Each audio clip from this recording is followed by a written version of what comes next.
Et bonsoir, on se retrouve pour l'épisode 27 de Pierre après Pierre. Alors aujourd'hui, je vais vous faire une petite lecture. J'en ai eu l'idée pendant que j'écoutais un livre audio durant une course à pied. Et je suis tombé sur un extrait que j'ai trouvé super intéressant et que du coup, je voulais vous lire. Ça parle un peu de différences culturelles, d'immigration. Et je trouvais que la position de l'auteur était super intéressante, assez objectif. Et il prenait vraiment pas parti. Et en plus, il prenait un exemple fictif pour être assez prudent et pour faire en sorte de vexer personne et pour vraiment hum, pousser à la réflexion, on va dire, sans qu'il y ait d'émotion ou de parti pris en gros. Du coup, je vais vous commencer la lecture tout de suite. Alors, de plus, même quand deux normes culturelles sont en théorie de valeur égale, il pourrait être justifié de juger la culture d'accueil meilleure dans le contexte concret de l'immigration. Des normes et des valeurs appropriées dans un pays ne marchent pas bien en d'autres circonstances. Examinons de près un exemple concret. Pour ne pas être victime de préjugés enracinés, imaginons deux pays fictifs, Glacis et Cholante. Les deux pays comptent de nombreuses différences culturelles, notamment dans leurs attitudes envers les relations humaines et les conflits interpersonnels. Les glaçons sont dès la petite enfance éduqués dans l'idée qu'en cas de conflit avec quelqu'un à l'école, au travail ou même au sein de sa famille, le mieux est de le refouler, se garder de crier, de se mettre en rogne ou de choisir la confrontation. Les explosions de colère ne font qu'aggraver les choses. Mieux vaut travailler sur ses sentiments, tout en laissant les choses refroidir. Dans le même temps, limitez vos contacts avec la personne en question. Si le contact est inévitable, soyez laconique mais poli, évitez les sujets sensibles. Les Cholandais, au contraire, sont dès la petite enfance éduqués à extérioriser les conflits. En cas de conflit, ne le laissez pas couver, ne le refoulez pas. À la première occasion, lâchez la bride à vos émotions. Il est bénéfique de vous mettre en colère, de crier, de dire à l'autre exactement ce que vous ressentez. C'est la seule façon d'avancer ensemble, de manière honnête et directe. Un jour d'engueulade peut résoudre un conflit qui pourrirait autrement des années. Et même si le choc frontal n'est jamais plaisant, vous vous sentirez beaucoup mieux par la suite. Ces deux méthodes ont toutefois leur pour et leur contre, et il est difficile de dire que l'une est toujours meilleure que l'autre. Mais que pourrait-il arriver quand un Cholandais immigre en Glacie et trouve un emploi dans une société glaçonne?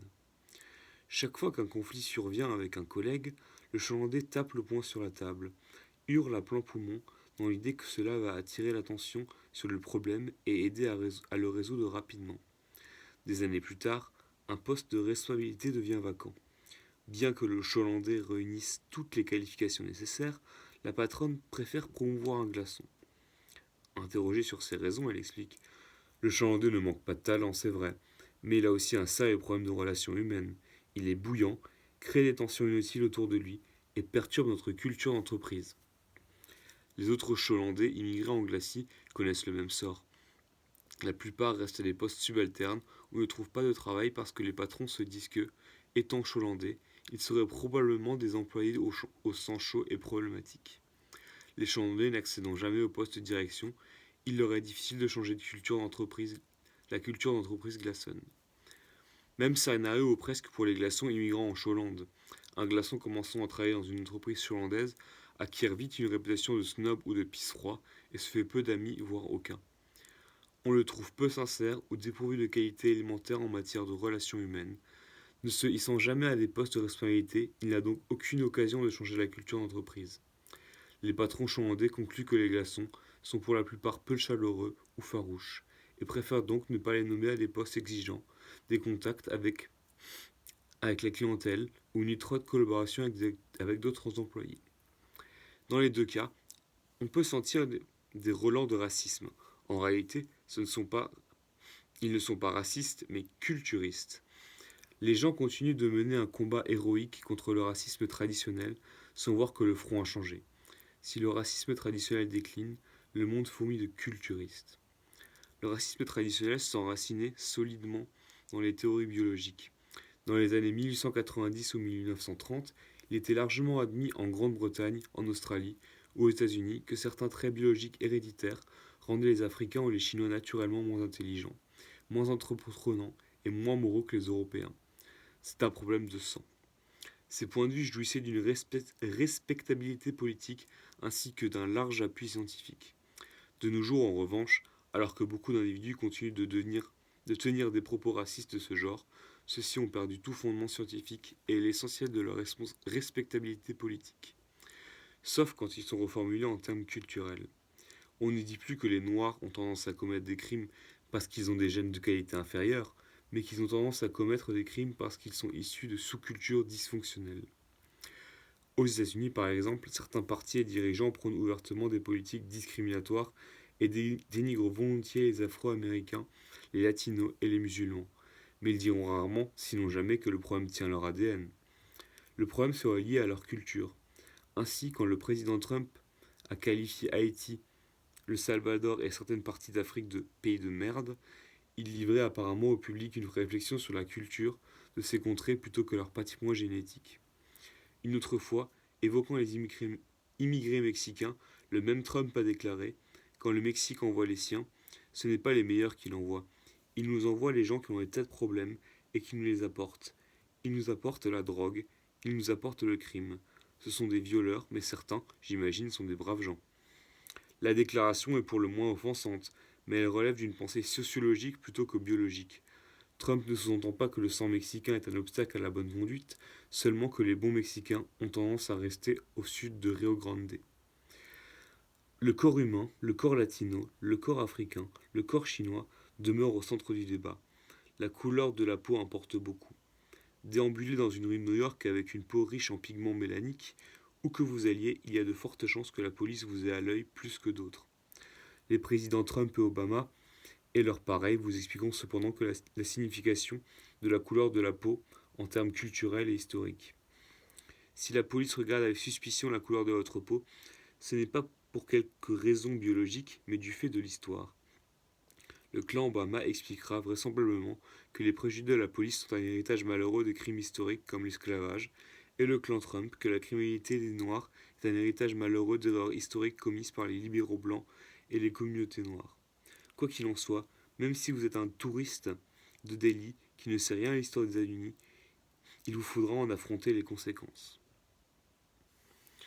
Le passage de la biologie à la culture n'est pas simplement un changement de jargon dénué de sens, c'est un changement profond qui a des conséquences pratiques de grande portée, tantôt bonnes, tantôt mauvaises. Pour commencer, la culture est plus malléable que la biologie. Cela signifie d'une part que les culturistes actuels pourraient bien être plus tolérants que les racistes traditionnels. Si seulement les autres adoptent notre culture, nous les accepterons en égaux. D'autre part, cela pourrait se traduire par des pressions assimilationnistes bien plus fortes sur les autres et une critique bien plus violente de leur incapacité à s'assimiler. Vous ne pouvez guère blâmer une personne à la peau noire de ne pas blanchir sa peau. En revanche, il y a des gens pour accuser les Africains ou les musulmans de ne pas adopter les normes et les valeurs de la culture occidentale. Non que les accusations soient nécessairement justifiées, souvent il y a peu de raisons d'adopter la culture dominante. Dans bien d'autres cas, c'est une mission presque impossible. Des Afro-Américains issus d'un bidonville et essayant honnêtement de s'intégrer à la culture hégémonique américaine peuvent se heurter d'abord à la discrimination institutionnelle pour se voir ensuite accusés de ne pas faire assez d'efforts. S'ils ont des soucis, ils n'ont à s'en prendre qu'à eux-mêmes. Entre le discours biologique et le discours culturel existe une seconde différence clé. À la différence du sectarisme raciste traditionnel, les arguments culturistes pourraient, à l'occasion, relever du bon sens, comme dans l'exemple de Cholland et de Glacis. Les Cholandais et les Glaçons ont réellement des cultures différentes, qui se distinguent par leur style en matière de relations humaines. Celle-ci étant capitale dans de nombreux emplois, une entreprise cholandaise manque-t-elle à l'éthique quand elle pénalise les glaçons sous prétexte qu'ils se conduisent en accord avec leur patrimoine culturel? Anthropologues, sociologues et historiens sont très mal à l'aise avec ce propos. D'un côté, tout cela paraît dangereusement proche du racisme. De l'autre, le culturisme a une base scientifique bien plus solide que le racisme, et les spécialistes des sciences humaines et sociales notamment ne sauraient nier l'existence et l'importance des différences culturelles. Bien entendu, nous pouvons admettre la validité de certaines thèses culturistes sans être obligés de les accepter toutes. Beaucoup de thèses culturistes souffrent de trois failles communes. Premièrement, Les culturistes confondent souvent supériorité locale et supériorité objective. Dans le contexte local de Sholand, la méthode sholandaise de résolution des conflits est sans doute supérieure à la méthode Glasson, auquel cas une entreprise sholandaise implantée en Sholand a de bonnes raisons de faire de la discrimination contre ses employés introvertis, pénalisant ainsi de façon disproportionnée les immigrés glaçons. Pour autant, cela ne signifie pas que cette méthode soit objectivement supérieure. Les Cholandais pourraient peut-être apprendre une chose ou deux des glaçons, si les circonstances changent, par exemple si l'entreprise se mondialise et ouvre des filiales dans un autre pays. La diversité pourrait subitement devenir un atout. Deuxièmement, quand vous définissez clairement une aune, un temps et un lieu, les tests culturistes peuvent bien paraître empiriquement solides. Trop souvent, cependant, les gens adoptent des thèses culturistes très générales, ce qui n'a pas grand sens. Par exemple, affirmer que la culture glaçonne tolère moins les explosions de colère en public que la culture cholantaise est une thèse raisonnable, mais il est bien moins raisonnable d'assurer que la culture musulmane est très intolérante. Cette dernière allégation est beaucoup trop vague. Qu'entendons-nous par intolérant? Intolérant à l'égard de qui? De quoi? Une culture peut être intolérante envers la minorité religieuse et les idées politiques excentriques, mais très tolérante envers les obèses et les vieux. Et qu'entendons-nous par culture musulmane? Parlons-nous de la péninsule arabe du 7e siècle, de l'Empire ottoman du 18e siècle, du Pakistan du début du 21e siècle? En définitive, quel est le point de référence? Si nous nous préoccupons de la tolérance envers les minorités religieuses et que nous comparions l'Empire ottoman du XVIe siècle à l'Europe occidentale à la même époque, nous conclurons que la culture musulmane est une extrême tolérance. Comparant l'Afghanistan des talibans au Danemark contemporain, je me répète, comparons l'Afghanistan des talibans au Danemark contemporain, la conclusion sera très différente. Le pire problème des thèses culturistes est cependant que, malgré leur nature statistique, elles servent trop souvent à préjuger les individus. Quand un Cholandais de souche est un immigré glaçon postule au même poste dans une entreprise du Choland, le patron peut préférer embaucher le premier parce que les glaçons sont glaciaux et peu sociables. Même si c'est statistiquement vrai, tel ou tel glaçon peut bien être plus chaleureux et extraverti que ce Cholandais. Si la culture est importante, les gens sont aussi façonnés par leur gènes et leur histoire personnelle unique. Les individus défient souvent les stéréotypes statistiques. On conçoit qu'une entreprise préfère les employés sociables aux impassibles, mais préférer les Cholandais aux glaçons n'a pas de sens. Tout cela modifie cependant les thèses culturistes sans discréditer le culturisme dans sa totalité. À la différence du racisme qui est un préjugé peu scientifique, les arguments culturistes sont parfois très solides.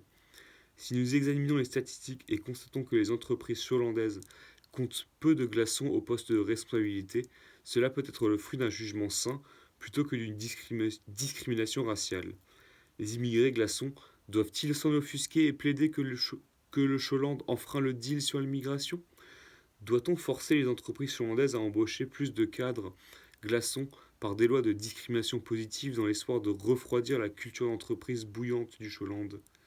À moins que la faute n'incombe aux immigrés glaçons incapables de s'assimiler à la culture locale, et qu'il faille donc consentir des efforts plus énergétiques pour inculquer aux enfants glaçons les normes et les valeurs cholandaises. Pour revenir du domaine de la fiction à celui des faits, nous voyons que le débat européen sur l'immigration est loin d'être une bataille tranchée entre le bien et le mal. On aurait tort de qualifier tous les anti-immigrationnistes de fascistes, de même qu'on aurait tort d'accuser tous les immigrationnistes d'être responsables d'un suicide culturel. Gardons-nous de mener le débat sur l'immigration comme une lutte sans compromis autour d'un impératif moral non négociable. C'est une discussion entre deux positions politiques légitimes qui doit être tranchée à travers les procédures démocratiques classiques. Bon, le texte continue encore un petit peu après, mais disons que c'est la partie la plus intéressante, que je trouvais vraiment très modérée et très intéressante, avec un exemple qui est une super illustration. Voilà, je vous ai partagé un texte qui m'a bien plu, et ce sera tout pour aujourd'hui. Voilà, bisous.